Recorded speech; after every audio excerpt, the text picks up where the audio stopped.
안녕하세요. 사주 디코드입니다. 평생 노력해도 안 풀리는 남자가 있고 어느 순간 운이 트이면서 자수성가로 성공한 남자가 있습니다. 문제는 이 둘이 겉으로는 똑같아 보인다는 겁니다. 둘 다 자리를 못 잡았고 둘 다 모아둔 게 없고 둘 다 지금은 초라합니다. 그런데 한 사람은 10년 뒤에도 그대로고 다른 한 사람은 어느 순간 갑자기 자리를 잡고 크게 됩니다. 이걸 못 읽으면 나중에 잘 될 남자를 놓치거나 안 될 남자에게 인생을 걸게 됩니다. 오늘은 지금도 아무것도 없어 보이지만 뒤늦게 자수성가한 남자, 그 사주구조 중에 하나를 소개해드리겠습니다. 오늘도 한 사례를 통해서 이야기해드리겠습니다.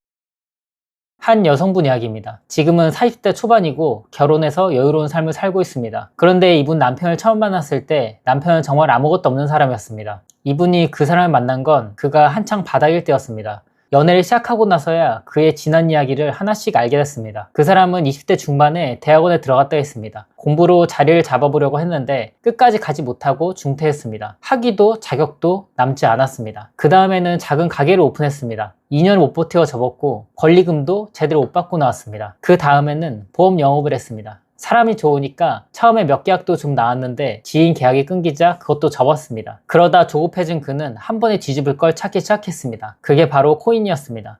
있는 돈 없는 돈 끌어넣었지만 그것도 다 잃었습니다. 그를 처음 만났을 무렵 그는 취업을 한 상태였습니다. 이제 좀 자리를 잡나 싶었다고 했습니다. 그런데 그 회사가 문제였습니다. 급여가 조금씩 밀리더니 알고 보니까 정상적인 회사가 아니었습니다. 몇 달치 임금을 떼이고 나왔습니다. 자리를 잡으려고 들어간 곳은 오히려 그를 더 망가뜨리게 됩니다. 이 여성분이 그를 만나게 된 게 딱 이 시점이었습니다. 공부도 장사도 영업도 투자도 취업도 뭘 해도 하나가 안 남은 남자, 손에 쥔 성취가 하나도 없는 남자. 주변에는 다 말렸습니다. 너 정도면 훨씬 좋은 사람 만난다. 저런 남자 만나서 뭐 하려고 그러냐. 고생길이 훤하다, 이런 말을 들었습니다. 솔직히 이분도 흔들렸습니다. 남의 말이 틀린 것도 아니었으니까요. 조건만 보면 이 남자를 만날 이유가 하나도 없었습니다. 그런데 이분은 그를 떠나지 않았습니다. 그 남자가 벌이가 하나도 없을 때 일을 하고 있던 여성분이 데이트 비용을 냈습니다. 그가 무너져 있을 때도 옆에서 있었습니다. 남들이 뭐라고 해도 이 사람 옆에 남았습니다. 그리고 그가 40에 들어설 무렵 그가 프리랜서로 근근히 하던 일 하나가 갑자기 큰 프로젝트를 하게 되었습니다. 그때부터 사업이 커지기 시작했습니다. 이 소문을 타고 사람이 붙고 규모가 생겼습니다. 몇 년 만에 그는 작은 회사를 세웠고 지금은 대표가 됐습니다. 돈도 안정적으로 벌고 있습니다.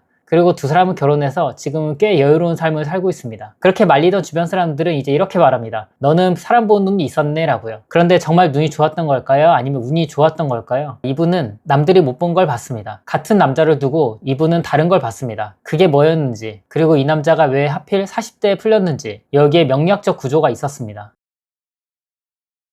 왜 이 남자는 뭘 해도 하나 안 남았을까요? 그리고 이 남자는 왜 결국 성공했을까요? 남자 사주에는 자리를 잡아주는 힘을 관성이라고 합니다. 그런데 이 관성은 두 종류로 나뉩니다. 정관과 편관입니다. 정관은 바르게 세워주는 힘입니다. 정해진 규칙, 규율, 순리대로 밟아 올라가는 질서 같은 겁니다. 편관은 칠사이라고도 불립니다. 나 자신을 거칠게 몰아붙이는 힘입니다. 나를 압박하고 긴장하게 만들고 나를 극하는 아주 무서운 기운입니다. 사람은 원래 이 둘 중 하나가 중심을 잡아야 합니다. 그래야 한 방향으로 자리를 잡습니다.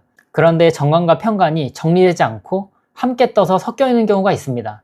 이걸 관사로 혼잡이라고 합니다. 보편적으로 정관은 기란 기운입니다. 지키고 보호해야 하는 힘입니다. 칠살은 나를 해치는 흉한 기운이라 눌러서 다스리거나 돌려야 하는 힘입니다. 문제는 이 둘이 섞여 있을 때입니다. 둘이 함께 떠 있으면 어느 것 하나를 온전히 지키지도 온전히 다스리지도 못합니다. 좋은 정관을 살리자니 흉한 칠살이 딸려오고 흉한 칠살을 잡자니 좋은 정관까지 흔들립니다. 그래서 섞인 채로는 이 관이 제대로 역할을 못합니다. 그래서 답은 하나입니다. 섞인 둘 중 하나를 걷어내는 겁니다. 정관을 남기고 칠살을 정리하거나 칠살을 남기고 정관을 정리하거나 이렇게 한 축으로 맑아질 때 비로소 관이 제대로 작동하기 시작합니다. 그래서 정관과 편관 하나의 축으로 서 있어야 사람이 한 방향으로 자리를 잡습니다. 그런데 두 갈래가 섞여 있으면 어느 쪽으로도 안 묶입니다. 공부를 해도 자격을 안 남고 장사를 해도 자리 잡기 힘듭니다. 뭘 시작해도 끝에 가서 흩어집니다. 성취가 손에 안 남습니다. 남들에게 인정을 받지 못합니다. 능력이 없어서가 아니라 자리를 잡아줄 관이 혼잡한 겁니다.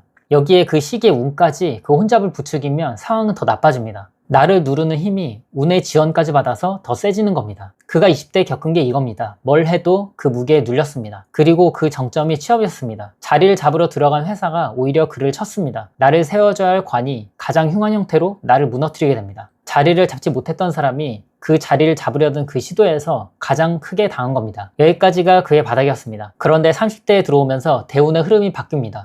그동안 섞여서 혼잡했던 관살이 하나의 축으로 맑아지는 겁니다. 그때부터 혼잡이 거치면서 사회적으로도 인정을 받기 시작합니다. 이걸 관살이 청해진다고 합니다. 사주가 바뀐 게 아닙니다. 혼잡했던 게 거쳐질 뿐입니다. 그런데 관살이 맑아지는 방식은 둘 중 하나입니다. 정관을 정리하고 편관을 남기느냐, 편관을 정리하고 정관을 남기느냐, 무엇을 남기냐에 따라 자리 잡는 모습이 전혀 달라집니다. 이 남자 같은 경우에는 편관이 남은 경우였습니다. 그래서 밑바닥부터 판을 뒤집고 자기 회사를 세우는 쪽으로 간 겁니다.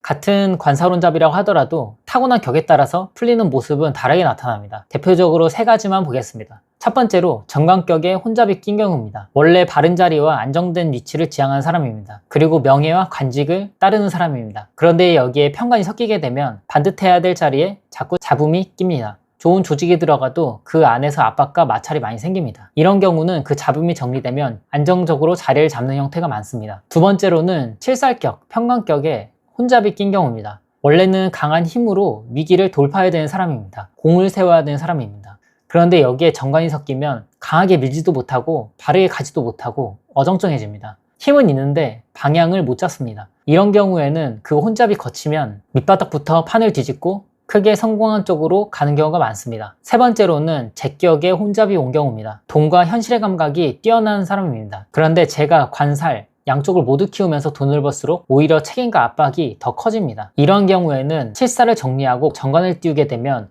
돈과 지위가 들어오게 됩니다.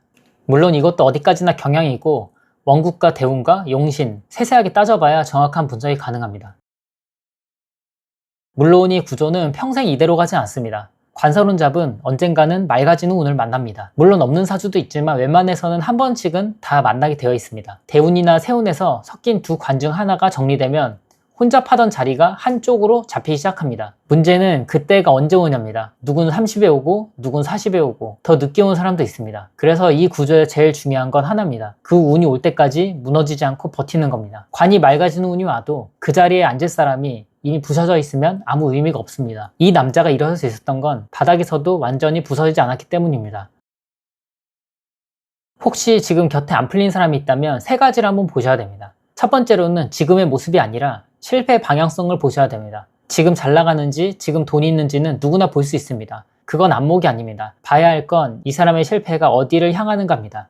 아무거나 손대면서 매번 다른 데로 터지는 실패가 있고 안 되면서도 결국 한 방향으로 모이는 실패가 있습니다. 자리를 잡아주는 운이 오면 후자는 그 방향에서 일어섭니다. 두 번째로는 바닥에서 그 사람이 어떻게 버티는지 봐야 합니다. 사람의 본 모습은 잘 나갈 때가 아니라 무너졌을 때 드러납니다. 모든 걸 다 잃고 모든 걸 남 탓으로 돌리면서 주저하는 사람이 있고 바닥에서도 어떻게든 다시 해보려는 사람이 있습니다. 운이 트일 때 일어서는 건 후자입니다. 지금의 초라한 모습이 아니라 그 초라함을 견디는 태도를 보셔야 됩니다. 세 번째는 요행에 기대는 사람인지 봐야 합니다. 안 풀리는 시기에는 사람은 둘로 갈립니다. 전공법으로 돌아오는 사람과 한 번에 뒤집을 요행을 찾는 사람입니다.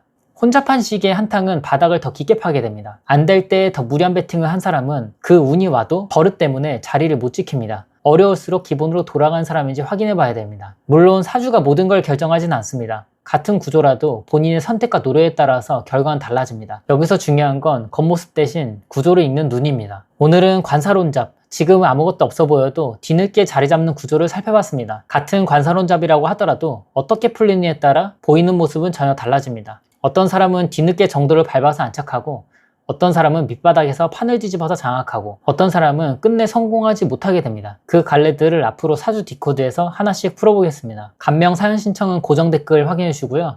좋아요와 구독은 저에게 큰 힘이 됩니다. 읽는 자와 읽히는 자의 격차, 사주 디코드였습니다. 감사합니다.